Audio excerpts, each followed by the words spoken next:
പ്രിയപ്പെട്ട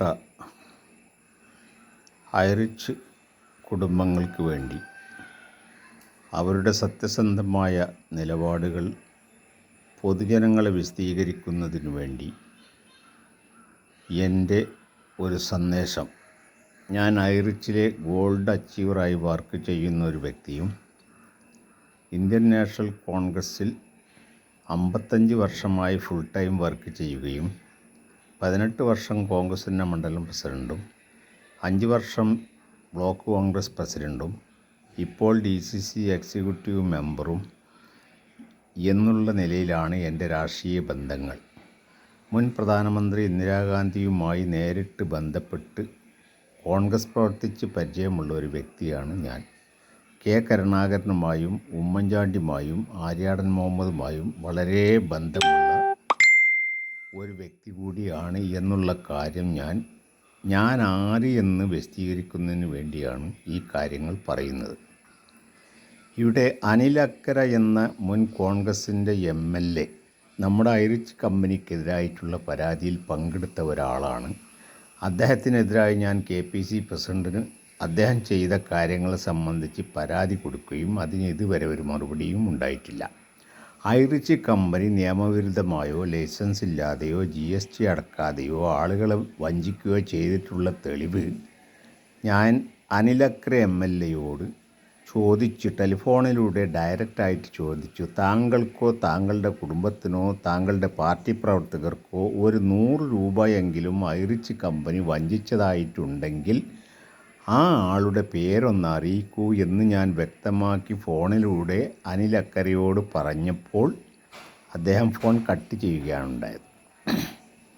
അതങ്ങനെ കഴിഞ്ഞു. ഇപ്പോൾ വത്സൻ എന്ന മുൻ പോലീസ് ഉദ്യോഗസ്ഥൻ കൊടുത്ത പരാതിയിൽ യാതൊരുവിധ അന്വേഷണവുമില്ലാതെ കമ്പനിയുടെ അക്കൗണ്ട് ഫ്രീസ് ചെയ്തു. ഈ അക്കൗണ്ട് ഫ്രീസ് ചെയ്തത് തൃശ്ശൂർ ജില്ലാ കലക്ടറാണ്.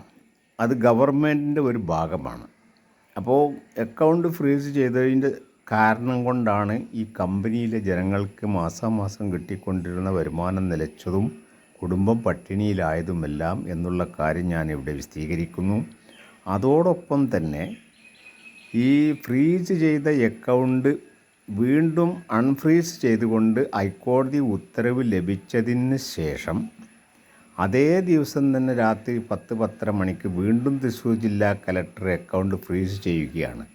ഇതൊക്കെ ചെയ്യുന്നതിന് കമ്പനി ചെയ്തിട്ടുള്ള ന്യായമായ തെറ്റുകൾ എന്താണ് എന്ന് 16 ലക്ഷം കുടുംബങ്ങളടങ്ങിയ ഈ കമ്പനിയെ അറിയിക്കേണ്ട ബാധ്യത ഈ തൃശ്ശൂർ ജില്ലാ കലക്ടർക്കോ അതല്ലെങ്കിൽ സർക്കാരിനോ ഉണ്ട് എന്നുള്ള കാര്യം നമ്മുടെ പ്രവർത്തകർ 16 ലക്ഷം കുടുംബങ്ങൾ ഇത് വിലയിരുത്തി പഠിച്ച് മനസ്സിലാക്കുക. അസംബ്ലി തെരഞ്ഞെടുപ്പാണ് വരുന്നത്.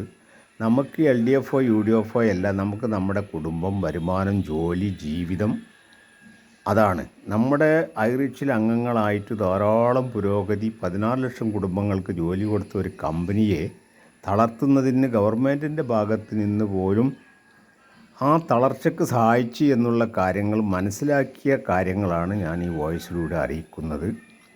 ഇതിനൊരു പരിഹാരം എന്നുള്ള നിലക്കാണ് സെക്രട്ടേറിയറ്റ് പടിക്കൽ 5000-ഓളം പ്രതിനിധികൾ ഉൾപ്പെടെ നമ്മൾ സെക്രട്ടേറിയറ്റിൽ ധർണ നടത്തി. കെ മുരളീധരൻ MP, കെ കരുണാകരൻ്റെ ഓമനപുത്രൻ, തൃശ്ശൂർ MP സ്ഥാനം പരാജയപ്പെട്ട മുൻ MP,